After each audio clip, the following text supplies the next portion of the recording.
CompetitionPlus.com audio, Bob Tasca stepping to the microphone in the post-qualifying press conference. Tasca, the current #1 qualifier after 2 sessions. Yes, in the media center is our provisional #1 qualifier in funny car, Mr. Bob Tasca.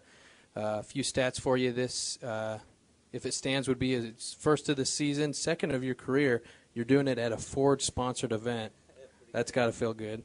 Yeah, no question about it. You know, it was we're a little hairy, actually. We put a brand-new motor in the car, and Cunningham didn't like the cylinder temperatures when it warmed up. So we downloaded the data, and, you know, they got the valve covers off, and they're adjusting valves, changing coil boxes, changing wires. Then they found an oil leak because we started the motor up on gas just to make sure everything was good. And then they're thrashing to fix the oil leak. And I'm looking at it, and Pro Stock's running, and I knew we were either first or second pair. So I said to Chris, I said, we all right? He goes, everything's all right. And Chris is one cool cat. He's under pressure. I got in the car. You know, these night races as a driver, you know, just finding the groove is important because, you know, if you get it out of the groove and you're pulling real hard on the engine, you get a real good chance of smoking the tires. And it got out there, and it started really moving around. I don't know if you saw it from up here, but I had my hands full and hit the parachutes, knew it was on a good run. We were real happy with the 10, real happy with the speed. I got to be honest with you, didn't think it was going to hold because we figured that someone was going to run a 6 or a 7.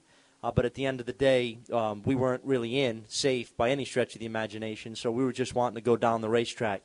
Obviously, it was a better run than we gave it credit for. But being here at the Ford Nationals, Thunder Valley, there's nothing like being here. The echo of the mountains and the header flames at night. I can tell you, sitting in that race car, when you hit the throttle at night, is an orange-amber glow, and as you're coming up on half track, it starts to disappear.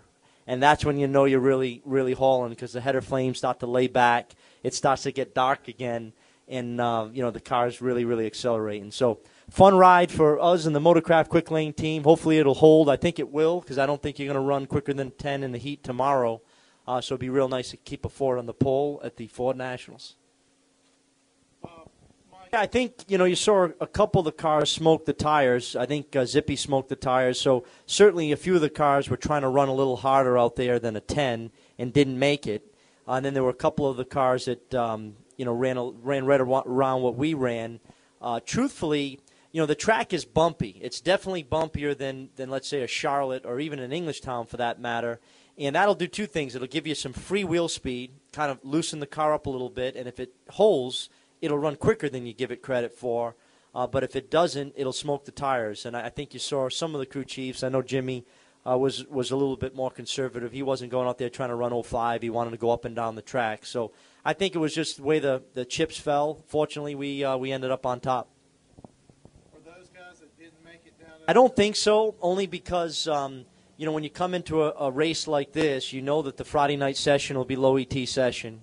Tomorrow's going to be kind of race mode, getting ready for Sunday, much hotter racetracks. And at the end of the day, I'd be just as happy to run low ET tomorrow, whatever that number may be, because that'll be a number that'll be really something we'll shoot for on Sunday. I don't think you'll see conditions anything like this even Sunday morning. So the cars that run good tomorrow will be the cars to watch out for on Sunday. Yeah, I wouldn't have predicted a 10 to be low ET tonight, but I'll make a bold prediction. Do I come back here tomorrow night if I'm still #1? You might have to see me again tomorrow night. All right, I'm pretty good at that. There's been like a false nomer that you know, fuel drivers don't like to drive at night. I've heard a lot of that from different track owners. The truth is we just need lights. That's all. We don't ask for much. You know, 308 miles an hour we just want to see. And a track like this is well lit. I'm not going to mention some of the tracks that aren't well lit, but I can tell you one thing. When you go past the finish line and you lose the wall and the stripe, you don't know where you are because it's so dark. That's why you'll hear some complaints about it. But I love night racing. It certainly showcases, I think, the best that our sport has to offer with the flames and the sound.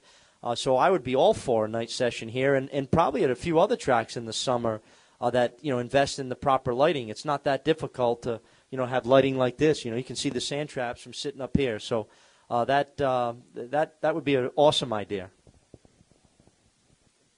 Look at my kids. I'll tell you a quick story here. I'm on the phone with my wife, and you know, Father's Day this weekend, and I'm calling her, and she's not answering. And then finally she tells me she's at Stop and Shop, And I said, well, what are you doing at Stop and Shop with all the kids on a Friday night? And right when she was supposed to answer that question, my guys came in and said, hey, there's some people out here to see you. And I walked out on Father's Day. They surprised me. So they're supposed to be in Rhode Island right now and in school today, fellers. But instead, you get to come and see Dad run low ET tonight. So that was pretty cool.